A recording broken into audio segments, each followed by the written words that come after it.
नमस्ते, यहाँलाई स्वागत छ कार्यक्रम मनमन्थनमा। कार्यक्रम मनमन्थनमा हामीले विभिन्न क्षेत्रका विभिन्न व्यक्तित्वहरूसँग फरक फरक विषयमा कुराकानी गर्ने गर्दछौँ र कतिपय कुराहरू चाहिँ उहाँहरूको व्यक्तिगत भोगाइहरू र उहाँका विभिन्न प्रतिभाहरू लगायत विविध विषयमा पनि हामी कुराकानी गर्ने गर्दछौँ। कार्यक्रम मनमन्थनमा यस्तै विषयमा यसरी नै कुरा गर्ने भन्ने छैन। हामी यो पोडकास्टलाई अगाडि बढाउँदै जाँदा जे जसरी हाम्रा प्रसङ्गहरू अगाडि बढ्छन् त्यसै अनुसार हामी कुराकानी गर्नेछौँ। आज हामी एउटा सङ्गीत क्षेत्रसँग सम्बन्धित व्यक्तिसँग कुराकानी गर्न लागिराखेका छौँ। सङ्गीत क्षेत्रमा एउटा राम्रो मिठो सङ्गीत बन्नका लागि, मन छुने कर्णप्रिय सङ्गीत बन्नका लागि, गीत बन्नका लागि, सृजना बन्नका लागि चाहिँ त्यो सृजनालाई तयार गर्ने मान्छे र त्यसलाई गाउने मान्छे सबैको महत्त्वपूर्ण भूमिका हुने गर्दछ। तर हामी कहाँ चाहिँ तयार पार्ने भन्दा पनि गाउने मान्छेहरूलाई चाहिँ चिन्ने, तर तयार पार्ने मान्छेहरू चाहिँ सधैँ छायामा रहने जस्तो देखिन्छ। खास गरी गायिका कोमल ओलीले गाउनुभएको तुलसीपुरमा म जाँदाखेरि, पहिला जान पाम लगायत धेरै गीतहरूमा चाहिँ उहाँले शब्द रचना र त्यसको लय सृजना गर्नुभएको छ। तर पनि अगाडि चाहिँ आउने अथवा सार्वजनिक हुने हिसाबले उहाँको नाम चाहिँ निकै कम सुनिने गरिन्छ। अब यस्तो स्रष्टाहरूमा किन हुने गर्दछ, यो विषयमा पनि हामी कुराकानी गरौँला। र करिब 2000 भन्दा बढी नेपाली लोकगीतको सृजना गरिसक्नुभएका दण्डपानी पाण्डेसँग हामी कुराकानी गर्न लागिरहेका छौँ। स्वागत छ यहाँलाई। धन्यवाद। अनि गीत सङ्गीतमा लाग्ने मान्छे होइन, अहिले पनि त्यही यात्रामा हुनुहुन्छ तपाईँ? हजुर, अहिले पनि त्यही यात्रामा छु। हजुर, यो यात्रा कस्तो हुँदो रहेछ भने यो जब लागेपछि नसा लागेको भन्छन् नि सर, त्यस्तै नसा लाग्दो रहेछ यो सङ्गीतमा पनि। हजुर, त्यसबाट बाहिर रहन चाहिँ पटक्कै मन नलाग्ने। हजुर, त्यसैमा यात्रा गरिरहँ, त्यसैमा सहभागी बनिरहँ जस्तो लागिरहँदो रहेछ। त्यस कारण अहिले पनि भर्खरै म काठमाडौँ गएर गीत रेकर्ड गराएर आएको 3-4 दिन भयो। सङ्गीतको यात्रा चाहिँ निरन्तर नै चलिराखेको छ? लगभग बिचमा अलिअलि ग्याप भए जस्तो पनि भयो सर। हजुर। त्यसपछि फेरि जागरुक भएर फेरि म अगाडि बढ्ने प्रयास गर्दैछु। अब यो क्षेत्रमा अब कहाँसम्म पुगिन्छ, यात्रा कहाँसम्म सहज हुन्छ, कहाँसम्म सफल हुन्छ, अब त्यो आफ्नो ठाउँमा छ। मैले जहाँसम्म लाग्छ मैले जिन्दगीभरि नै सङ्गीतलाई छोड्दिनँ जस्तो लाग्छ। किनभने यसमा नसा जस्तो भनिसकेँ मैले अघि नै, नसा लागे जस्तो हुँदैछ। त्यही भएर अब यसमा लाग्यो रमाइलो पनि हुन्छ, नसा जस्तो पनि हो। र अब श्रोता दर्शकहरूलाई मनोरञ्जन दिन पनि मन लाग्छ। त्यस कारणले गर्दाखेरि पनि छोड्न सकिन्न सर। यो सङ्गीतको जुन यात्रा छ जसलाई यहाँले छोड्न सक्नु भएको छैन, यो यात्राको सुरुवात चाहिँ अलिकति धेरै अगाडिदेखि भयो होला होइन? हजुर, धेरै अगाडि, सानैदेखि।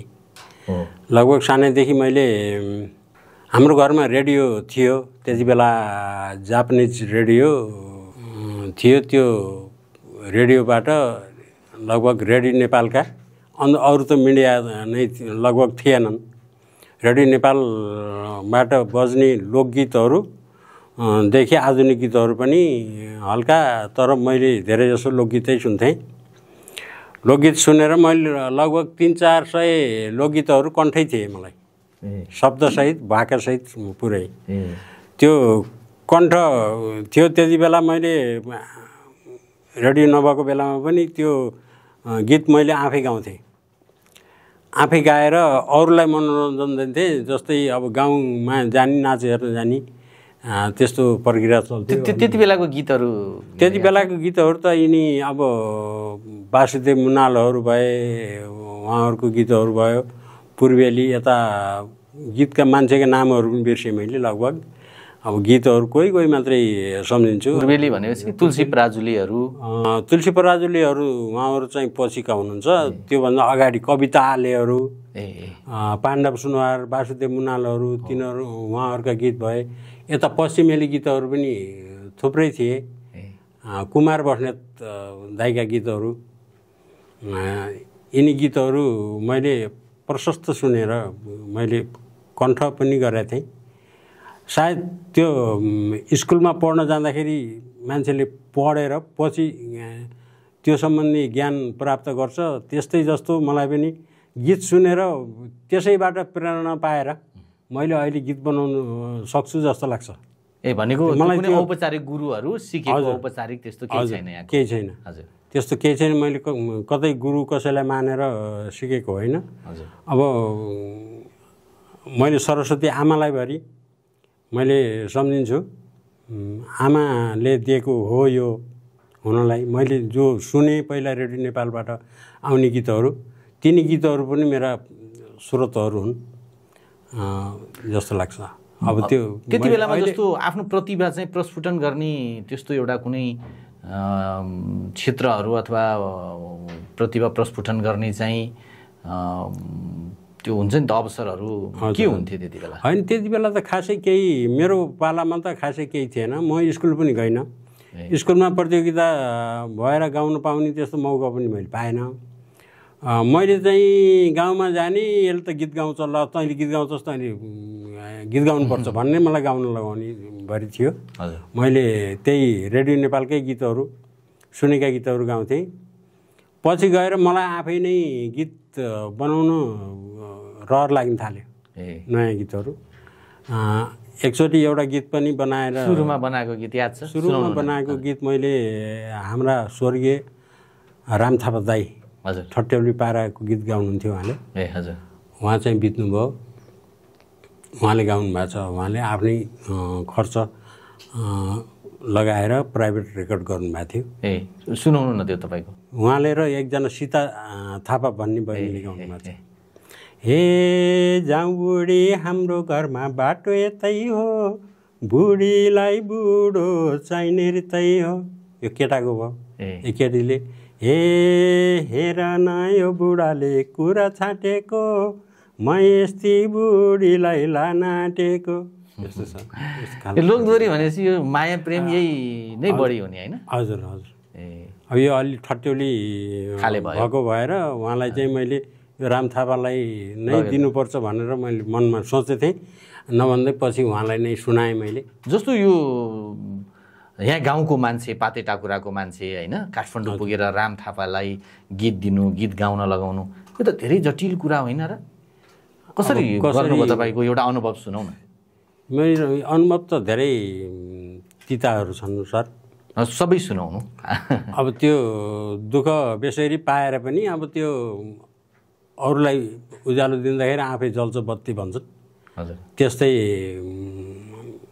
छ पीडाहरू। अब यो चाहिँ मैले धेरै कोसिस गरेर, धेरै प्रयास गरेर, धेरै वर्ष लगाएर म चाहिँ धौधौका पुगेर पनि त्यहाँ पुगेर पनि त्यो फल टिप्न हात लप्काउँदाखेरि पनि हातले त्यहाँ फलसम्म हात नपुगेर फेरि पनि फर्केर घरै आइयो, भैँमा झर्नु परेको छ। यस्ता कुराहरू धेरै छन्। अब पछि गएर मैले धौधौका अलिअलि ठाउँ पाएँ। यो ठाउँ पाएर मैले राम थापा दाइलाई गीत दिन सफल भएपछि मलाई अर्कै अनुभव भयो। उहाँलाई भेट्नुभयो अनि गीत दिनुभयो? हजुर, उहाँलाई भेटेर गीत सुनाएर उहाँले चाहिँ ल ठिक छ यो गीत म गाउँछु भन्नुभयो होइन? पहिला त पहिलो गीत यही नै हो यहाँको? हजुर, पहिलो गीत मैले, मेरो रेकर्ड भएको पहिलो गीत यही हो। उहाँलाई पहिला त सोधेँ मैले, दाइ हाम्रो गीत गाउनुहुन्छ कि नै हजुरले भनेर सोधेपछि किन नगाउनु, गाइन्छ, जसको पनि गाइन्छ, नगाउने होइन, गीत सुनौँ कस्तो छ भनेर भन्नुभयो। गीत मैले सुनाएपछि उहाँले एकै फेरमा ओके गर्नुभयो। ओके गरेर त्यसपछि त्यो गीत रेकर्ड भयो, तपाईँ घर आउनुभयो, रेडियोमा बज्न थाल्यो? हजुर, रेडियोमा यो तिहारको बेलामा भैली खेल्नेहरूले यसलाई चाहिँ अलि चलाइदिएछन् भनौँ न। तपाईँलाई रमाइलो भयो होइन त्यति बेला? पछि म त अब तिहारमा घर आएर फेरि जाँदाखेरि यो गीत चलेको मैले सुन्दाखेरि मलाई खुसी लाग्यो। पछि अर्का एकजना हाम्रै सङ्गीत शाखा, रेडियो नेपालको सङ्गीत शाखाका प्रमुख भूपेन्द्र सिंह रायमाझी हुनुहुन्थ्यो। हजुर, द्वन्द्वको बेलामा गरेको चाहिँ एउटा गीत। द्वन्द्वको बेलामा मैले घर आउने बेलामा बसमै बनाएको गीत हो लगभग। नेपाली माटो पुर्खाको नाचो यो देशलाई बचाउने, जन्मेका छौ कि सपुत कोही आमालाई हँसाउने भनेर लेखेको छ। यो पुरानो मुरलीधर गायकले गाउनु भएको छ। मुरलीधर हजुर हजुर। उडायो सपना सबै होरीले भनी गाउनु भएको छ उहाँले। भूपेन्द्र सिंह राईमाझीले सङ्गीत गर्नुभयो। यो गीत चाहिँ साल मैले बिर्सेँ, पुस 27 गते पृथ्वी जयन्तीको उपलक्ष्यमा रेडियो नेपालले फुलबारी कार्यक्रमको आयोजना गर्छ, सम्मेलनको आयोजना गर्छ। त्यो चाहिँ हनुमान ढोका डबलीमा प्रत्यक्ष प्रसारण, त्यहाँबाट प्रत्यक्ष प्रसारण गरेको थियो। त्यति बेला उद्घाटनको गीत बनेको थियो यो। त्यहाँ त्यति बेला चाहिँ मेरो चाहिँ सबभन्दा जिन्दगीको खुसीको क्षण र मलाई प्रशंसा नगर्ने मान्छे थिएन त्यति बेला। त्यति बेला खुसी लाग्यो जिन्दगीमा। गीतले भन्दाखेरि गीतै त हो हुन त, तर पनि राष्ट्रभक्ति जस्तो गीत भएको भएर पनि त्यति बेला द्वन्द्वको टाइम थियो, के हुने हो कसो हुने हो जस्तो थियो, अस्तव्यस्त थियो कि सर। त्यही बेलामा जन्मेका छौ कि सपुत कोही आमालाई हँसाउने राष्ट्रप्रेमको गीत चाहिँ यहाँले लेख्नुभयो। जस्तो त्यति बेला दोहोरीहरू प्रतियोगिता हुन्छ नि, यस्तोमा पनि यहाँले भाग लिनुभयो कि? मैले दोहोरीमा एकचोटि भाग लिएको छु, खासै त्यतातिर जानु भएन? त्यतातिर खासै गइएन। मेरो चाहिँ यो सृजना गर्नेतिर मात्रै भयो सर, यो प्रतियोगितातिर म खासै गइनँ। जस्तो लोकदोहोरी, हजुर लोकदोहोरी भनेको त गाउँमा घुम्दै गाउँदै एउटा जस्तो रोदी बस्दै सिकिने गाइने गीत हो नि त, होइन? अनि यहाँले गाउनु भएन त? होइन, पहिला 1-2 चोटि त गाउँमा गाइए होला सर। गाउँमा गाएको पनि याद छ। मैले गाएपछि अब त्यो गायिका हुन्छन् नि, गायिकाहरूले चाहिँ मलाई जित्नु चाहिँ अलि गाह्रै पर्थ्यो सर त्यति बेला पनि। किनभने मैले एकचोटिको अनुभव हो, गाउँमा खै के हो कुन्नी चाहिँ धेरै मान्छेले ट्राई गरेर मादल लिएरै, आफ्नो घरबाट मादल लिएरै त्यहाँ कतैबाट एकजना गायिका, त्यति बेला त तरुनी आइछन् त्यहाँ फलान ठाउँमा भनेपछि मान्छेहरू जान्थे गीत गाउनको लागि। त्यति बेला 6-7 जनाले ट्राई गरेर त्यो तरुणीलाई गीत गाउने कोसिस गर्दाखेरि त्यो केटीले गाइनन्। त्यो केटीलाई मैले पनि चिनेको थिएन, मलाई पनि उनले नचिनेको। उनी हुन् मगर जातको, म परे बाहुन जातको। अरू सबैले ट्राई गरेर लास्टमा सबै थाके। उसले गीतै छोप्दो पनि छोपिनन्, उनले नकसेको गीतको उत्तर दिएनन्। त्यसपछि अब मैले पनि ट्राई गर्नु पऱ्यो। मैले एउटा गीत गाउने बित्तिकै फ्याट्टै उत्तर दिइन्। सबै परेँ म त। अब त पऱ्यो फर्साद, मैले त नपचाइ गरेको थिएँ। अब के हुने कसो हुने अब। त्यसपछि मैले पनि फर्काएँ चल्यो, एकछिन चल्यो। अनि यहाँको गीत लेख्ने क्रम चाहिँ कसरी अगाडि बढ्यो भनेको, सङ्गीत पनि सँगसँगै भयो कि गायन पनि सँगसँगै भयो कि लेखन मात्रै भयो अगाडि? मेरो त सँगसँगै गयो सर। गायन पनि भयो, गीत गाउनु पनि भयो? गाउनु पनि गएको छु। पहिला 2-3वटा जति एल्बममा गाएँ लगभग। साथीहरूसँग ग्रुपिङमा गाएँ, सिङ्गल गाएन। ग्रुपिङमा गाउँदाखेरि त्यति बेला के हुन्छ भने लाइभ दोहोरी हुन्थ्यो, रेकर्डिङ पनि। लाइभ दोहोरी हुँदाखेरि 2-3 जना साथीहरू हाम्रा नि खड्गबहादुर बुढा हुनुहुन्छ नि भीम खोलाको, उहाँ, अर्को एकजना यो देउखुरीतिरका निर्मल बस्नेत भन्ने हुनुहुन्थ्यो एकजना साथी। हामी 3 जना भएर फेरि उता पनि 2-3 जना केटीहरू भएर त्यसरी लाइभ दोहोरी गरिन्थ्यो। रेडियो नेपालमा गरियो लाइभ दोहोरी। अनि यो अहिले बबर महलमा प्रिजमा भन्ने छ रेकर्डिङ स्टुडियो, त्यति बेला रिमा भन्ने थियो, नारायण राय माझी दाई। रिमा रेकर्डिङ स्टुडियो हो, नारायण राय माझी दाईको। त्यहाँ रेकर्ड गर्नुहुन्छ होइन? 4 ट्र्याकको मात्रै थियो त्यति बेला, भर्खर सुरुको मेसिन। त्यहाँ गरेको छु 2-3वटा एल्बम। हजुर। मलाई गीत लेख्ने बेलामा भाका पनि सँगसँगै लगभग आउँछ।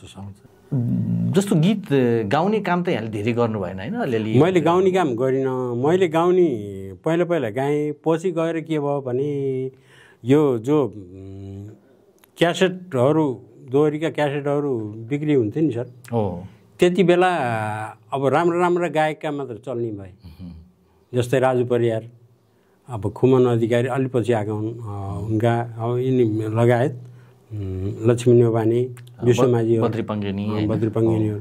अब त्यति बेला चाहिँ कम्पिटिसन गर्न हामीलाई अलि गाह्रो हुने भयो, किनभने चलेकासित हामी चाहिँ पुराना पनि भयौँ, भोइसमा पनि त्यति अब भनेपछि गीत लेखेपछि चलेकोलाई गाउन दियो भने गीत चल्ने भयो। अनि राज परियारलाई गाउन दिएँ मैले। कुन गीत दिनुभयो? यही अघि पान मिठो चुनाले भन्ने, हजुर, त्यसको बिसाइडमा छ कलशमा पिपल पात भन्ने, हजुर, त्यसको बिसाइडमा थियो। फास्ट गीत छ, त्यो पनि चल्यो। कलशमा पिपल पात, कलशमा पिपल पात पहिले माया हाँचेर लाउनेले गर्छौ कि पछि घात, यस्तो थियो। यो गीत भयो। अब तुलसीपुरैमा भन्ने खड्गबहादुर बुढाले गाउनुमा हो, गीता देवी भन्नेले गाइछन्। अब भनेपछि त्यो गीतहरू चाहिँ लेख्ने, सृजना गर्ने, त्यसको चाहिँ लयहरू तयार गर्नेमा यहाँ चाहिँ लाग्नुभयो। अब अलिकति केही यहाँको चलेको गीतको पृष्ठभूमिको पनि कुरा गरौँ होइन। जस्तो मलाई लाग्छ कि कोमल ओलीको ब्रान्डिङ गीत नै हो कि तुलसीपुरमा म जाँदाखेरि उसले भन्यो ए नानी गाजले, यो गीत कसरी लेख्नुभयो यहाँले? यसको एकदम सानो सानो कुरा सुनाइदिनुहोस् न। यसको कुराहरू खास सर, अब जुन गीत अघि मैले राम थापा दाइले गाउनुभयो भने नि, हजुर, त्यो गीत उहाँले बजारमा ल्याइसकेपछि उहाँले सुन्नुभएछ त्यो गीत, कोमल ओलीजीले। हजुर हजुर। सुनेपछि मलाई उहाँले के भन्नुभयो भने त्यस्तो राम्रो गीत अरूलाई दिने, मलाई किन नसुनाएको भन्नुभयो। आफ्नै ठाउँको भएर होइन, उहाँलाई दिनुभएछ, रामदाईलाई दिनुभएछ, मलाई किन नदिएको, मलाई किन नसुनाएको यस्तो राम्रो गीत भन्नुभयो। मैले होइन, अब रामदाई भेटिनु भएको थियो, मैले पहिल्यैदेखि रामदाईको नाम जपेको थिएँ यो गीतमा, त्यही भएर मैले रामदाईलाई सुनाएपछि उहाँले ओके गर्नुभयो। अनि ओके गरेपछि उहाँले गाइहाल्नुभयो भने मलाई एउटा गीत ल्याइदिनु अब भन्नुभयो। हुन्छ भने मैले त्यत्तिकै उसमा मजाकमा लिए जस्तो गरेर भने पहिला, उहाँले पनि मजाकमै होला भन्ने सोचेर। पछि एल्बम निकाल्नलाई छु, ल मैले तपाईँलाई गीत बनाउनु भनेको थिएँ, गराइदिनु भयो कि नै? त्यति बेला कसरी सम्पर्क गर्नुभयो यहाँलाई उहाँले? होइन, उहाँ पनि रेडियो नेपालमा, म पनि रेडियो सँगै। भनेको यहाँ रेडियो नेपालमा पनि बजाउनेमा हुनुहुन्थ्यो होइन? हजुर। के बजाउनुहुन्थ्यो? मैले बाँसुरी। बाँसुरी। हजुर। अनि उहाँले त्यसो भनेपछि हुन्छ म बनाइदिउँला भनेको थिएँ। होइन, छिट्टो बनाइदिनु पऱ्यो, छिट्टो बनाइदिनु भन्नु त्याउनु लाग्नुभयो। एक दिन म त्यतै सानेपातिर गएको थिएँ, उहाँको घर पनि सानेपा हो, तर उहाँको घरमा होइन, अरू केही कारणले गएको थिएँ एकजना साथीसँग भेट्न। झलको त्यहाँ गएपछि सम्झेँ मैले कोमलजीले गीत बनाउने भन्ने कुरो गर्नुभएको छ, उहाँको लागि कस्तो गीत गराइदिन्छ। मैले कोमल ओलीलाई नै यसो सोचेर उहाँलाई नै। कति सालतिर? यो साल पनि बिर्सेँ सर, यो कति सालतिर हो नि, बिर्सेँ मैले। साल बिर्सेँ। मैले फेरि यस्तो हेक्का राखिदिनु सर, कोमल ओलीलाई नै यहाँले दिमागमा राख्नु? उहाँलाई नै सोचेर मैले गीत लगभग 55-56 सालतिर हो कि कता हो, अलिक पुरानै गीत हो यो। ठिक। हजुर। अनि गीतमा पहिला सुरुमा चाहिँ मेरो दिमागमा के आयो भने सर, ए नानी गाजले म त मरे लाजले, यति आयो। सानेपामा हिँडिरहनु भएको छ? हिँडिरहेको छु बाटोमा कोमल ओलीको लागि गीत के गराइदिने भनेर। ए नानी गाजले म त मरे लाजले आयो दिमागमा। कताबाट आयो सर? हजुर। कोमल ओली गाजले त हुनु न, त कसरी आयो? होइन, त्यहाँ अब गाजले नभए पनि त्यो गीतले बनाइदियो कि गाजले। हजुर। होइन, गीत त बनाउन सकियो नि। गीतले भन्यो त्यो, हजुर, ए नानी गाजले म त मरे लाजले। सडकमा निस्कियो अचानक। हजुर।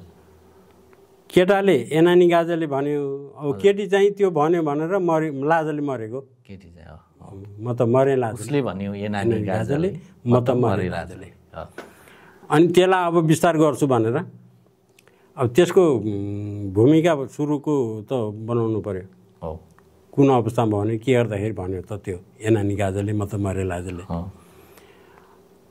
तुलसीपुर गएर तुलसीपुर कोमल ओलीको घर पनि उतै पर्यो। हजुर। तुलसीपुर काठमाडौँमा जागिर खानी तुलसीपुर गएको बेलामा ठ्याक्कै त्यो तन्नेरी भेट्यो। तुलसीपुरमा म जाँदाखेरि हजुर भेटै भयो, गजबको तनेरी मलाई हेऱ्यो मजाले उसले भन्यो ए नानी गाजाले म त मरे लाजले आयो त्यहाँबाट ए भन्नु तपाईँले त्यसमा कथा बुन्नुभयो कोमल ओली काठमाडौँ हुनुहुन्छ दाङ जानुभयो एउटा युवक भेटियो उसले चाहिँ कोमल ओलीलाई केही कुरा भन्यो भनेपछि उहाँले लाज मान्नुभयो यो सानेपाको सडकमा हजुर यो आयो मनमा आएपछि अब त्यति भएपछि त्यो भाका पनि त्यहाँ बन्यो एउटा बिचमा शब्दहरू मिलाउनु अब त बाँकी अरू शब्द जोड्ने हो के लेख्नु पर्यो बिचमा अरू शब्द ओर मतिर सरेर हजुर पछि पछि आउला झैँ गरेर मलाई हेऱ्यो मजाले उसले भन्यो ए नानी गाजले म त बरे लाजले यो हजुर वरिपरि डमकै कुहिरो थियो हजुर बाटोभरि मान्छेको धुइरो थियो मलाई हेऱ्यो मजाले उसले भन्यो ए नानी गाजले म त मरे लाजले त्यहाँ त्यति बेलाको त्यो बाटोको अवस्था पनि अलिकति देखाइदिउँ भनेर कल्पनाले गर्ने हो जे गरे पनि अनि अब यो गीत तपाईँले तयार पार्नुभयो अनि कोमलजी भेटिनुभयो हजुर अनि कोमलजी भेटिएपछि मैले उहाँलाई सुनाएँ हजुर हजुर उहाँलाई सुनाएपछि उहाँलाई अब खास उहाँको स्वरको रेन्ज पनि त्यति माथि हुन्न हजुर हाईमा नजाने उहाँलाई ठिक्क त्यो भाका पनि त्यही अनुसार मिल्ने गरी सरल तरिकाले बनाइदिनुपर्छ भन्ने सोचले मैले त्यो बनाइदिएँ शब्द पनि त्यस्तै खालका बनाएर उहाँलाई सुनाएपछि उहाँले ल ठिक छ भन्नुभयो माइतीघर मण्डलाको छेउमा चाहिँ एउटा सुपर साउन्ड भन्ने स्टुडियो थियो त्यसका मालिक चाहिँ श्रीराम राय माझी भन्ने हुनुहुन्थ्यो उहाँ टेक्निसियन पनि हो रेडियो नेपालको उहाँले प्राइभेट खोल्नु भएको थियो आफ्नो हजुर उहाँलाई पनि सुनाएँ यो गीत कस्तो गीत गराइदिनु भएको छ कोमल ओलीलाई भनेर उहाँलाई सुनाउनु उहाँले पत्याउनु भएन यो गीत चल्दैन यस्तो पनि गीत हुन्छ र यो मेलोडी नै छैन के भन्नुभयो उहाँले यस्तो गीत के चल्ला भन्नुभयो त्यहाँबाट मैले भने सर अब तपाईँले भन्न पाउनुभयो त्यो होइन चल्ला नचल्ला त्यो फेरि पछिको कुरो भयो मैले बनाइदिएँ उहाँले ओके गर्नुभएको छ तपाईँको स्टुडियोमा रेकर्ड हुँदैछ भने त्यो गीत रेकर्ड भएपछि म्युजिक नेपालबाट जब यो गीत निस्केपछि यही गीत त्यो एल्बमको सबभन्दा चलेको गीत यही बन्यो बनेपछि तिनै श्रीराम रायमाझी दाइले के भन्नुभयो भनेपछि ओहो भाइ मैले त पत्याएको थिएन यार तपाईँलाई त्यस्तो भनेको मैले यो गीत त अहिले त हिट भयो त झन् भन्नुभयो यस्तै कोमल ओलीको त त्यो एउटा ब्रान्डिङ गीत नै बन्यो नि होइन अहिले पनि उहाँले जहाँ जाँदाखेरि त्यो गीत गाउनै पर्छ त्यो गाउनै पर्छ हो हजुर त्यसपछि तिनी श्रीराम दाइले के भन्नुभयो भने पहिला त्यो गीतलाई नपत्याएको मान्छेले ल मलाई एउटा गीत गरिदिनु पर्यो तपाईँको गीत तपाईँको गीत चल्ने रहेछ हजुर ल गराइदिनुहोस् दोहोरी गीत गरौँ अब म लगाउँछु सबै तपाईँले गीत मात्र दिनुहोस् गाउनेदेखि बजाउने सबैलाई स्टुडियो मेरै भयो रेकर्डिङ स्टुडियो रोयल्टीमा गरौँ तपाईँलाई केही पेस्की पनि दिउँला म भन्नुभयो त्यसपछि दसैँ आउनु ला थियो त्यति बेला गरौँ भनेर गरियो त्यो गीत पनि एकदम चल्यो यहाँ सबभन्दा नम्बर 1 चलेको गीत कुन छ भनेर ग्राहकले सोध्यो भने व्यक्ति मान्छेले त्यही तुलसीपुरैमा गीत नम्बर 1 यही हो खड्ग बुढाले गाउनु भएको होइन बुढा खड्गबहादुर बुढा खड्गबहादुर बुढा खर्क उहाँले खर्क लेख्नुहुन्छ खड्गबहादुर बुढाले गाउनु भएको उहाँले गाउनु भएको छ गीता देवी भन्ने उतै काठमाडौँतिरको गीत गाउने बहिनी हुनुहुन्छ एकजना तुलसीपुरैमा भन्नाले कस्तो छ रे यो गीत तुलसीपुरैमा माछी बोल्यो तालैमा साइले म बोले तिम्रो कुरैमा यस्तो छ जस्तो तपाईँले आफ्नो ठाउँलाई चाहिँ गीतमा राखिराख्नु भयो होइन हजुर जस्तो कोमल ओलीले त्यो गीत गाएपछि तुलसीपुर भनेपछि अब मान्छे तुलसीपुर आउँदाखेरि पनि त्यो गीत सम्झिन्छन् कि सम्झिन्छन् हजुर। अनि आर्थिक स्थिति पनि त्यसले अलिअलि बलियो बनाउँदो रहेछ गीत लेखेर? होइन, अब सर त्यति बेलाको अवस्था नै त्यस्तो खालको खासै माहौल थिएन। हजुर। अहिले आएर गीत भाइरल भयो भने मात्रै मान्छेलाई अलिकति सहयोग पुग्दो रहेछ, नत्र त्यस्तै हो सर। लेख्नेहरू त छायामै छन्। छायामा छन्, पैसामा पनि उसमा पनि दुवै तर्फबाट। जस्तो तपाईँ कहीँ जानुहुन्छ, तपाईँको गीत बचिराखेको हुन्छ। हजुर। तर तपाईँले चिन्नु? मलाई चिन्दैन। अब मेरै गीत लगेर महोत्सवमा गाइदिन्छन्। हजुर। उहाँबाट पैसा नगद बोकेर हिँड्छन् उनीहरू। हजुर। आफू चाहिँ चिल्लाए, आफूलाई कसैले बोलाउनु, अब त्यो लेख्न बोलाउने होइन, के हेर्ने। त्यही त मूल सर्जकहरूको यो समस्या देखियो कि पहिलो कुरा चाहिँ अब गायकलाई मात्रै चिन्ने भन्ने देखियो होइन। अनि गीतको सुरुवात त सृजनाबाट हुने हो नि त। जस्तो तपाईँले कुनै जुन गीत भन्नुहोस्, तुलसीपुरैमा भन्नुहोस् अथवा तुलसीपुरमा म जाँदाखेरि भन्नुहोस्, सुरुवात त लेखेर गर्नु हो नि त यहाँले? लेखेर गर्ने हो। हजुर। अब त्यसको त्यो बनाउने सबै त्यो नभए गायकको काम भएन। अब त्यो बनाउने मान्छे नै छायामा हुन्छ होइन। यस्तो देख्छु कि मैले चाहिँ अब गीत लेखियो र एउटा गीत बन्यो, गायकले गीत गायो भने अनि गायकलाई चाहिँ भेट्दाखेरि तपाईँले यो गीत गाउनु भएको छ भनेर अडियन्स त्यो सुन्ने मान्छेहरूले चाहिँ नोटिस गर्छन् होइन। तर लेख्ने मान्छेले यो पोडकास्ट सुरु हुनुभन्दा अगाडि पनि मैले तपाईँलाई चाहिँ ल मलाई तपाईँका गीतहरू भनिदिनु त भने नि तपाईँले होइन। दुःख लाग्दो कुरो हो नि हुन त। अब यो यस्तै हो सर। अब यो छाया पछाडि बस्नुपर्ने, फोकसमा चाहिँ गाउने मान्छे एकैछिनमा गाउँछ उसले बिचरा। अब गाउनु त पैसा पनि लाग्यो, गाएको एकैछिन टाइम दियो, सिद्धियो, उसकै अगाडि नाम पनि दाम पनि उसको। हजुर। हाम्रो त न नाम न दाम। कतिपय यहाँको गीतहरूमा त म हेर्छु युट्युबमा त्यो नाम पनि राखिएको छैन। धेरैले त्यस्तो गर्छन्, बदमासी गर्छन्। हजुर। अब त्यो बदमासी गरेर उनीहरूले के पाउने हो, पाउनु पाएर हो कि नपाएर हो। हजुर। बदमासी चाहिँ धेरै गर्नु खोज्छन् सर। यो मेरा गीतहरू त धेरै चोरी भए काठमाडौँबाट। मैले पहिला त्यति बेला गाउँदै सुनाउँदै हिँड्ने। मेरो यो नयाँ गीत हो सुनौ भनेर सुनाइहाल्ने तपाईँले? त्यो रेकर्ड गर्न टाइम लाग्छ। अरूले चोरेर लग्दैन, चोरेर रेकर्ड गरिदिइहाल्ने। पैसावालाले लगेर पैसा खर्च गऱ्यो भने त उतिखेर बनिहाल्छ। रातारात अहिले गीत सुन्यो भने अहिले नाइटमा काठमाडौँ जान्छ, भोलि गीत रेकर्ड गर्छ, पछि त्यो गीत रिलिज हुन्छ, अनि त्यहाँबाट के गर्ने? मेरो हो भन्न मिलेन। कपिराइट लाग्छ अहिले झन्। अब त्यस्तो अवस्था छ। अब यहाँको अर्को एउटा गीतको पनि कुरा गरौँ, अरू साङ्गीतिक कुरा पनि हामी गरौँला, तर गीतको कुरा गरौँ। जस्तो कोमलजीले नै गाउनुभयो नि पहिलो जान पाम भन्ने गीत, यो अहिले विरोधाभासपूर्ण पनि भयो। यो गीत कसरी सृजना भयो भन्नु त? यो चाहिँ उहाँले अलि तिजको बेलामा। हजुर। तिजको गीत गर्नु पर्यो डन्डपानीजी। हजुर। अलिक त्यस्तै अलिक खतरै खालको गर्नु पर्यो। कसैले गाली गर्नु पर्यो केही छैन, त्यस्तो खालको गर्नु पर्यो भन्नुभएको थियो। त्यसपछि उहाँले चाहिँ यो पनि लगभग 5 मिनटको अन्तरमा बन्या हो यो गीत। हजुर। उहाँको यो कुपन्डोल छेर्नी सानो गल्ली छ, त्यहाँ हनुमान थान पनि छ तल्लोपट्टि, यतापट्टि त्यो पुलको छेउैमा।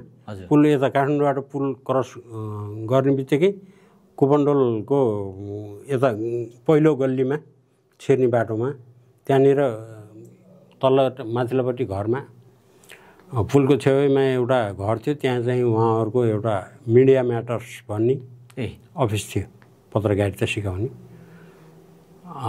त्यहाँ म गएको थिएँ। गएको बेलामा उहाँ पनि त्यहीँ हुनुहुँदो रहेछ। अनि ओहो मैले तपाईँलाई खोजेको थिएँ, तपाईँ त यहीँ आइपुग्नु भयो भन्नुभयो उहाँले। हजुर। किन खोज्नु भएको थियो भनेर सोधेको।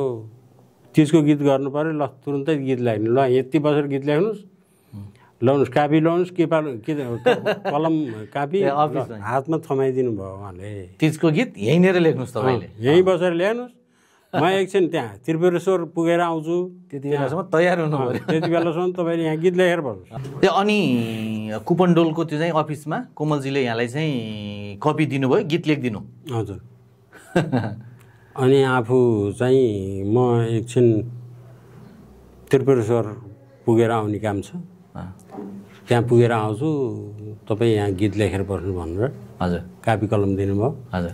उहाँ आउने बेलामा गीत तयार भइसकेको थियो पहिलो जान पाम होइन यो भन्नाले यो गीतको चाहिँ पृष्ठभूमि जस्तो अघि तपाईँले तुलसीपुरमा म जाँदाखेरिको भन्नुभयो नि यसको अलिकति सुनाउनु न कसरी यो गीत सृजना गर्नुभयो तपाईँले मैले यो अब कापी र कलमसम्म मात्र बसेँ हजुर लेख्नै पर्ने छ हजुर कोमलजीले आउँछु भन्नुभएको छ होइन हजुर लेख्ने कोसिस गर्ने हो अब त्यो नलेखे पनि केही फरक पर्ने त होइन तर पनि अब लेखिहालौँ न त भन्नेतिर गएको थियो दिमाग हजुर अनि समातेर बसेपछि केबाट सुरु गरौँ कसरी भनेर एकदम चल्ने गीत चाहियो भन्नुभएको छ चल्ने गीत चाहियो त्यो पनि अब विवाद भए पनि ठिक छ जसले गाली गरे पनि केही फरक पर्दैन भन्ने खालको भनेपछि त हजुर अलि त्यस्तै खालको लेख्नु पर्यो हजुर अब तिजमा के हुन्छ त त्यो अब त्यस्तो भनेपछि अब बिहे नभएका केटीहरूले तिजमा व्रत बसेर भगवान् शिवजीसँग के माग्छन् त आशीर्वाद अथवा वरदान हजुर भनेपछि त तिनीहरूको त बिहा भएको हुने बेला भएको हुन्छ लगभग बिहे नै गर्न खोजिरहेको हुन्छन् भन्नेतिर गए वरदान नै उनीहरूको चाहिँ बिहे गरौँ भन्ने हुन्छ त्यो बिहे गर्न पाए हुन्थ्यो हजुर भन्ने खालको हुन्छ जस्तो सोच आयो मेरो दिमागमा हजुर त्यो आएपछि अब त्यसैलाई नै उ गर्नु पर्यो भनेर त्यसैलाई नै गीतमा राख्नु पर्यो भनेर तिजैमा व्रत बसी पूजा गरेँ भगवान्बाट सुरु गरेँ आश गर्छु अब त बनोस् मेरो काम सधैँभरि माइती घरमा बस्ने मलाई मन छैन अहिलेकै सालमा पहिला जान पाऊँ बनाएँ आयो त्यो कताबाट त्यो त्यति बेला फेरि यति छिटो गीत फुट्यो लय पनि आयो लय पनि लयमै सुनाउनु लाग्छ तिजैमा व्रत बसी पूजा गरेँ भगवान् तिजैमा व्रत बसी पूजा गरेँ भगवान् आश गर्छु अब त बनोस् मेरो काम सधैँभरि माइती घरमा बस्ने मलाई मन छैन सधैँभरि माइती घरमा बस्ने मलाई मन छैन अहिलेको सालमा पहिलो जान पाम शिव अहिलेकै सालमा पहिलो जान पाम शिव पहिलो जान पाम पोइ पाइयोस् भनेर जप्छु तिम्रै नाम अहिलेकै सालमा पहिलो जान पाम शिव पहिलो जान पाम पाम पाम पाम भनेर 5-7 पटक भनेर यो तयार गर्नुभयो होइन अनि कोमलजी आउनुभयो त्यसपछि मैले गीत सुनाएँ उहाँलाई गीत बन्यो डन्डबान्जी भन्दै आउनुभयो हजुर हजुर गीत त बन्यो छ के बन्न त अब कस्तो लाग्छ सुन्नुहोस् भनेर अनि मैले सुनाइदिएँ हजुर उहाँ हाँस्नुभयो हजुर हाँस्नुभयो ल ठिक छ गीत राम्रो अब यही गर्ने हो गर्छु भन्नु सुरुमै होइन गर्छु भन्नुभयो अनि त्यसपछि बिचमा उहाँको र मेरो अलिकता वाद विवाद भयो उहाँसँग भयो गीत त वाद विवादमा आउँछ भनेर बनाएको गीत हो गीतको होइन मान्छेको वाद विवाद भयो अनि उहाँले चाहिँ मैले चाहिँ उहाँसँग आश गरेको जति पैसा उहाँले दिन अस्वीकार गर्नुभयो गरेपछि पैसाको विषयमा चाहिँ वाद विवाद भयो हजुर अब नगर्ने भन्नेतिर पनि पुग्यो यो गीत नगर्ने भन्नेतिर पुग्यो म घर आएँ त्यति बेला भन्नाले त्यो गीत रेकर्ड भइसक्यो नै गीत रेकर्ड भएको छैन गीत रेकर्ड नहुँदै पैसाको म घर आउनु पर्ने थियो मैले पैसा माग्दाखेरि मैले पैसा दिनुहोस् मलाई भन्दाखेरि उहाँले दिनु चाहनु भएन नचाहेपछि वाद विवाद भयो अनि रेकर्ड नगर्ने भनेर म गर्दिनँ यो गीत रेकर्ड भयो तपाईँको गीत म अब कहिले पनि गाउनु नभन्नुभयो उहाँले हजुर नगाएपछि ल ठिक छ नगाउनुहोस् केही छैन गाउनै पर्छ भने के भयो त भने मैले पनि म घर आउनु पर्ने थियो त्यति बेला म घर आएँ घरबाट जान्छु भन्दाखेरि त म्युजिक नेपालमा गर्ने भनेर दिइसक्नु भएछ त्यही गीत पछि मलाई फोन गर्नुभयो कता कहाँ एक ठाउँ फोन गर्ने ल्यान्डलाइनमा हुन्थ्यो त्यति बेला मोबाइल थिएन हजुर हजुर हो त्यहाँ चाहिँ फोन गर्नुभएको रहेछ अनि पछि त्यहाँको मान्छेले तपाईँ फोन गरेछन् कोमल ओलीले मैले पछि फोन गर्दाखेरि ल म्युजिक नेपालमा गर्ने भयो अनि भने के गर्ने भयो गीत कोसी त ल्याउनु भयो भने मैले पनि कोसी त ल्याउनु भयो गीत कोसी त ल्याउनु नि तपाईँको गीत हो मेरो गीत त गाउन अबदेखि कहिले पनि गाउनु भन्नुभयो होइन र भने मैले होइन भन्नु त भने हो रिसको बेलामा भनिहालेँ अब गीत मन पर्यो हैन? गीत त अब त्यही गाउने हो गर्ने हो भन्नुभयो। हजुर। अब ठिकै छ त अब के गर्ने हो, अब तपाईँले भनेको भयो भन्नुभयो। गीत रेकर्ड भयो। गीत ए म्युजिक नेपालले निकाल्यो त्यो? त्यो म्युजिक नेपालले निकाल्यो। कति त्यो क्यासेटको बेला थियो? त्यो क्यासेटको जमाना थियो सर। सिडी पनि भर्खर सुरु भएको थियो। भिडियोहरू सिडी। क्यासेट त कति गयो? क्यासेट त थुप्रो गयो। त्यो त अब मैले सुनेको बुटोलमा हाम्रो यहाँ कहिलेकाहीँ मट्टी तेल सर्टेज हुने बेलामा नि सर, हजुर, लाइन लागेर तँलाई 1 लिटरभन्दा बढी नपाइने त्यस्तो सिस्टम लगाउँथे नि। ए बुटोलमा क्यासेटको लागि? क्यासेटको लागि लाइन लागेर रहेछन्। त्यो त जब ब्यान्ड गऱ्यो नि सर, झन् खोज्न उसले टेलिभिजनमा रेडियोमा बजाउन ब्यान्ड गरे। हजुर। तीजभन्दा 1 दिन कि 2 दिन अगाडि ब्यान्ड गरेको थियो। त्यति बेलामा झनै चल्यो कि त्यो। झनै चल्यो नि। किन ब्यान्ड भयो, के कारण भन्ने भयो नि त मान्छेलाई। त्यो त अब प्रगतिशील भनिनेहरूबाट पनि यो पहिलो जान पाम महिलालाई चाहिँ अलि अतिरञ्जित गरियो भन्ने पनि छ नि त्यति बेलामा। यहाँले कसरी जवाब दिनुभयो त्यति बेला? होइन, मैले जवाब दिन परेन। हजुर। यो मैले जवाब दिन पर्ने पनि थिएन, किन त्यहाँ एउटा कारण छ। गीतहरू यहाँको चलिराखेकै थिए होइन? सङ्गीतमा चाहिँ जुन खाले एउटा उचाइ लिनुपर्ने हो त्यो उचाइमा यहाँले लिप पनि राख्नु भएको थियो। एकाएकी लामो समय किन यहाँ ग्यापमा रहनुभयो? अब त्यस्तै भयो सर। अब काठमाडौँमा कमाइ त्यति नहुने, त्यति बेलाको अब क्यासेटको जमाना, अब क्यासेटबाट पनि खासै कमाइ नहुने।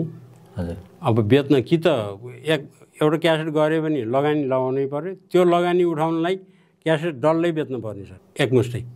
एकमुष्टै बेच्ने, एकमुष्टै बेच्दाखेरि त सबै लाभहरू त उसले खाने हो। आफ्नो त त्यहाँ नाम मात्रै हुने हो, त्यही पनि कोहीले नराखिदिने अझै नाम पनि। त्यसले गर्दाखेरि काठमाडौँमा बस्न अलिक गाह्रो भएको भएर म चाहिँ गाउँतिर आएँ। गाउँतिर आएपछि अलि केही समय मैले मेरा गीतहरू बजारमा आउनु पाएनन्। हजुर। बजारमा आउनु नपाएपछि फेरि मलाई यो युट्युबले गर्दाखेरि फेरि युट्युबहरूका गीतहरू सुन्दा हेर्दा भिडियोहरू हेर्दाखेरि फेरि मन पलाएर आयो सर। के गरौँ भनेर मैले पनि एउटा च्यानल फेरि भाइले टुक्लाल साइनो भाइ हो यो। हजुर। यसले दाजु एउटा युट्युब खोल्नु पर्यो भनेर त्यसबाट युट्युब च्यानल खोल्नु पर्यो भन्यो। मलाई यो युट्युब केही पनि थाहा छैन।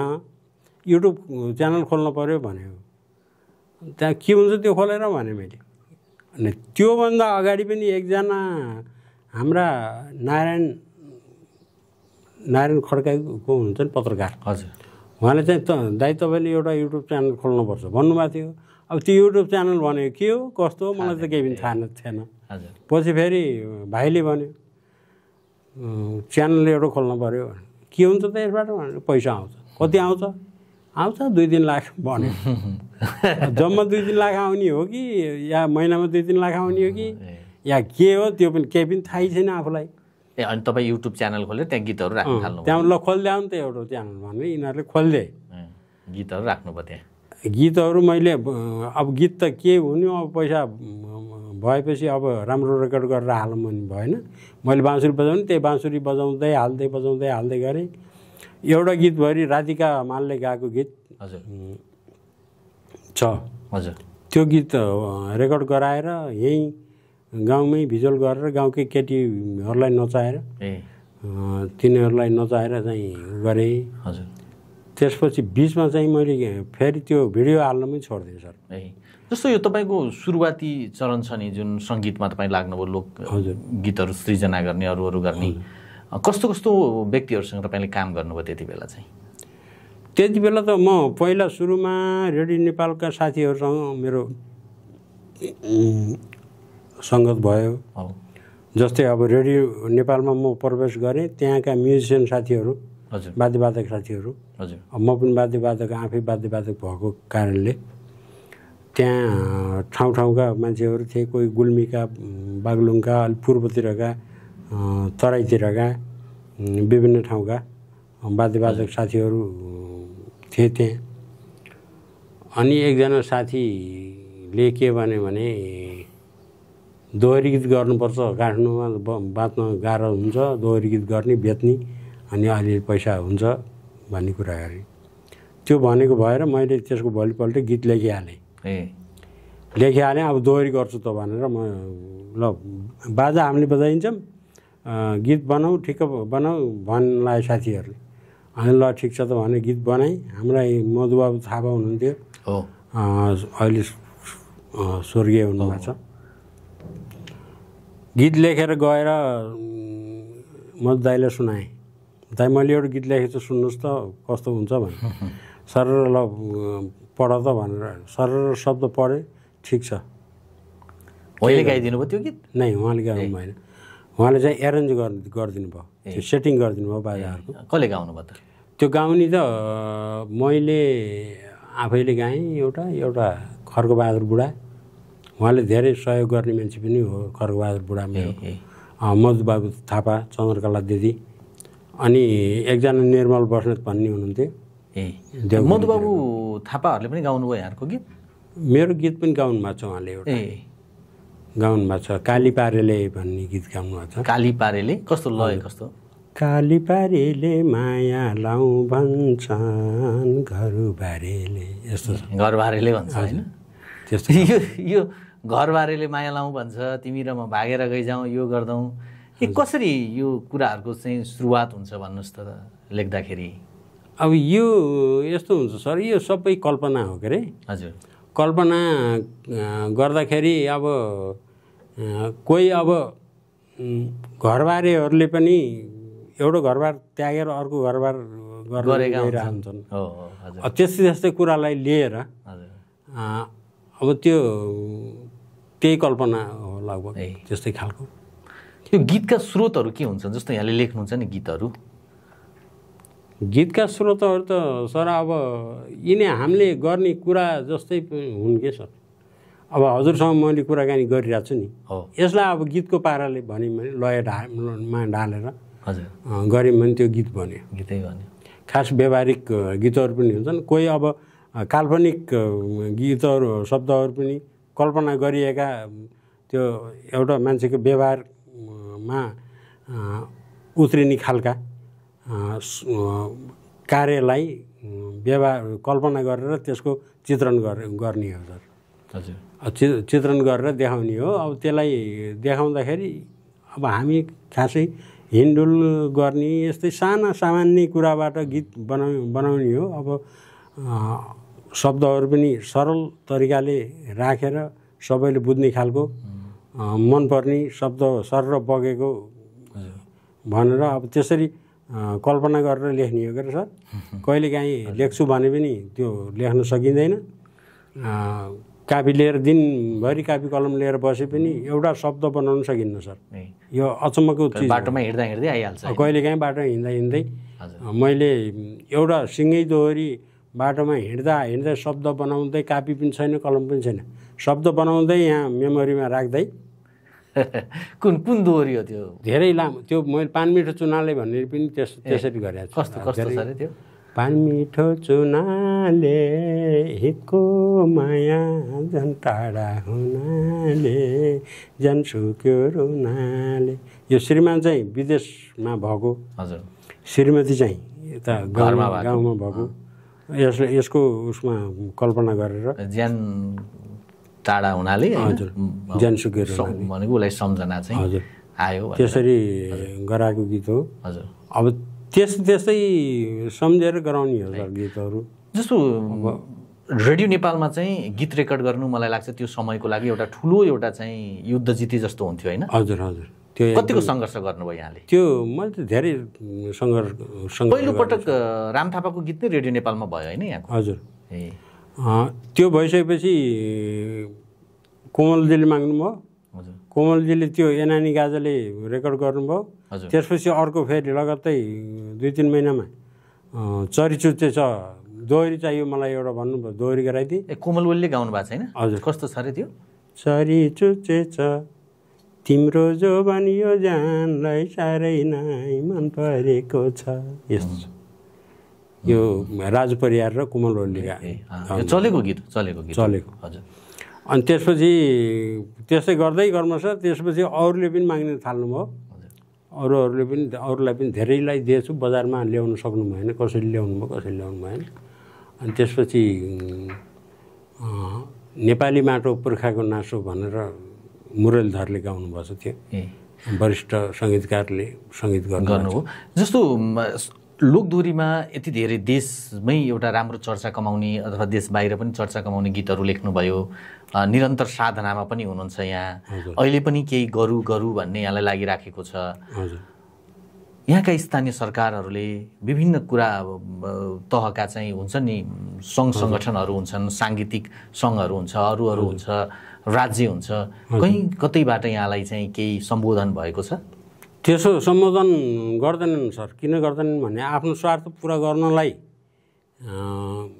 मात्रै उनीहरूले गर्ने हुन्। स्वार्थ पुरा गर्न नपाएपछि कसैले पनि कसैलाई त्यो मिडियाहरूले अब जस्तै हजुरले बोलाउनु भयो, हजुर अरूले अलि अस्ति एकजना मिडिया कर्मीलाई दिएको थिएँ मैले इन्टरभ्यू। हजुर यसरी बोलाउने हो। अब त्यो राज्यले हेर्ने त कुरै छैन नि, स्थानीय निकायहरूले त्यस्तोले पनि हेर्दैन। यहाँ त देशकै प्रतिभा हो नि। यहाँको स्थानीय तहले कहिले यहाँलाई चाहिँ राष्ट्रको प्रतिभा भनेर पहिचान दिएको छ? होइन, त्यो कतैबाट केही त्यस्तो छैन सर। अब नेताहरूले माथिबाट हेर्ने, राज्यले हेर्ने जहाँसम्म कुरो छ नि सर। हजुर अब यहाँ अब भोट माग्न आउने बेलामा कलाकारलाई युज गर्छन्। मलाई नगरे होला नि, त्यो आफ्नो ठाउँमा छ। हजुर म त्यसमा प्रयोग नभएको हुनसक्छु। कलाकारलाई अगाडि ल्याएर यहाँ त डान्स पनि देखाउँछन् रे, गीत पनि सुन्न पाइन्छ रे भनेर श्रोताहरूलाई तिनी भोटरहरूलाई बटुल्ने के धेरै माहौल बनाउनलाई त्यसरी बोलाएर कलाकारलाई युज गर्ने, उनको मार्फत के अरे जनताहरूलाई जम्मा गर्ने एउटा माध्यम कलाकारलाई बनाउँछन्। अनि उनीहरूले जितेर जान्छन्। कलाकार कहाँ छ, उनीहरू कहाँ छन्। अब त्यो एकजना चाहिँ नाम चलेकै कलाकारले चाहिँ मसँग अनौपचारिक छलफलमा भन्नुभएको थियो कि कलाकार भनेका राष्ट्रका गहना हुन् नि भने मैले उहाँलाई हो राष्ट्रकै गहना हुन्, मन लाग्दा चाहिँ लगाउने, काम परेन भने अथवा बिहे व्रत भन्दा केही भएन भनेपछि त्यसलाई चाहिँ झिकाएर चाहिँ परिभाषित गर्दै हुनुहुन्थ्यो कि त्यही हुन्छ। हजुर यहाँ भएकै त्यही हो। हजुर त्यो राष्ट्रको गहना नबनेर अर्कै भनिनु पर्थ्यो। हजुर तर त्यो गहना बनाए कि हजुर भने पनि अवार्ड पाउनु भएको छ? मैले केही पनि पाएको छैन, अवार्ड सवार्ड कतै केही पनि छैन। साङ्गीतिक क्षेत्रमा लागेको भनेर एउटा प्रमाणपत्र पनि छैन है? साङ्गीतिक क्षेत्रमा लागेको भनेर कुनै कसैले मलाई दिए जस्तो लाग्दैन। तै पनि काम गर्ने जाँगर लाग्छ? होइन, मेरो त्यो मैले त्यो कतै पुरस्कार पाउँला, प्रमाणपत्र पाउँला त्यो भनेर लागेको होइन त सर। म तर मेरो आफ्नो प्रतिभा देखाउनलाई मात्रै। तर पनि यतिको एउटा राष्ट्रिय ख्याति कमाएको मान्छेको घरमा प्रमाणपत्रहरू हुनु, अरू हुनु, यो त धेरै अनौठो कुरा पनि त होइन नि? होइन, किन यस्तो त्यो होइन। तर मैले अब मेरो प्रमाणपत्र मैले श्रीमद् भागवतमा पनि म बाँसुरी बजाउन हिँडेँ। त्यहाँबाट अब सार्वजनिक ठाउँमा त्यस्तो श्रीमद् भागवत लगाइएको ठाउँबाट दिएको प्रमाणपत्रहरू होला नि मसँग। होइन, मैले पुरस्कृत भएको अवार्डहरू पाएको भने मैले गीत त यहाँको चलेकै छन् नि होइन? अहिले त्यति बेला पनि अवार्डहरू बाँडिन्थ्यो होला है? त्यस्तो केही पनि छैन।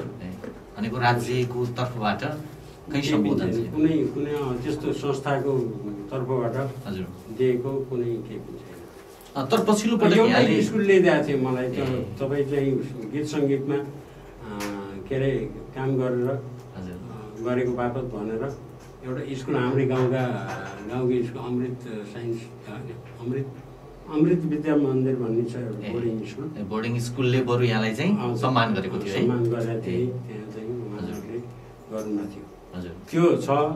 त्यस बाहेक तपाईँ सङ्गीत को स्रष्टा हुनुहुन्छ, तपाईँ यति योगदान गर्नुभएको थियो सङ्गीतमा भनेर कसैले पनि ल्याएको छ। सरी एकजना उसले दिएको छ, उसले के अरे हाम्रो दोहोरी गीत प्रतिष्ठान, यो हाम्रो मथुरा प्रसाद श्रेष्ठ भन्ने एकजना पुरानो स्रष्टा हुनुहुँदो रहेछ। उहाँहरूले चाहिँ दिनुभएको उहाँको पुरस्कार स्थापना रहेछ। त्यो कोषबाट मलाई पोहोरभन्दा अघिल्लो साल प्रहारको उसमा चाहिँ जिल्लाको उसबाट दिनुभएको थियो। अनि त्यहाँबाट पाछु, एउटा त्यो पाछु, एउटा त्यही स्कुलको पाउनु राज्यको तर्फबाट, यहाँ जुन पालिकामा बस्नुहुन्छ त्यसको तर्फबाट, अथवा सङ्गीतका क्षेत्रमा खुलेका विभिन्न सङ्घ संस्थाहरूको तर्फबाट त्यस्तो केही पनि छैन है? छैन सर। दण्डपानीजी यहाँले गीत लेख्नुभयो, लय ढाल्नुभयो, त्यसलाई हजुर र एउटा कलाकारलाई दिनुभयो, त्यो कलाकारले एउटा उचाइ प्राप्त गर्यो, उसले लोकप्रियताको उचाइ प्राप्त गर्यो, आर्थिक समुन्नतिको उचाइ प्राप्त गर्यो, अनि फर्किएर फेरि दण्डपानीजी भन्न आयो, अथवा तपाईँलाई पनि डोर्याउन खोज्यो कि खोजेन? अब त्यो डोर्याउन खोजेन, मलाई अगाडि बढाउनको लागि डोर्याउन आएन। हजुर। ऊ चाहिँ फेरि त्यो आफूले पाएको जो उपलब्धि, आफूले प्राप्त गरेको उपलब्धि छ नि, हजुर, यसको गीत लगेर मैले यसरी मलाई यति उपलब्ध भयो यस्तो चिज भनेर जो पाएको चिज सम्झेर आयो। हजुर। आए पनि, किनभने फेरि पनि गएर परार साल गएर फलान ठाउँमा एउटा फल खाएर आएको थिएँ, अहिले पनि खान मन लाग्छ, जान्छु र त्यो फल खाएर आउँछु भनेर जान्छ नि मान्छे जुन उद्देश्यले। अब त्यो फललाई बारबेर गरेर त्यसलाई संरक्षण गर्छु भनेर गएन, त्यहाँ फेरि पनि फलै होला, त्यो टिपेर ल्याएर खान्छु भनेर गयो।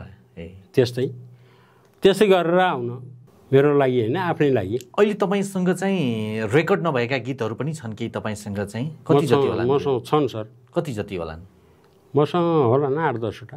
8-10वटा रेकर्ड नभएका लयबद्ध गरेर तपाईँले गर्नुभएको छ। हजुर। अनि अहिले नयाँ रेकर्ड भएका गीतहरू पनि आउने क्रममा छ। अहिले एउटा नयाँ तीजको लागि गीत लेखेँ भन्नुभयो नि, त्यो सुनाउन कस्तो लेख्नु भएको थियो? कसको लागि लेख्नु भएको थियो? त्यो आमालाई छोरीले सम्झेको गीत हो सर।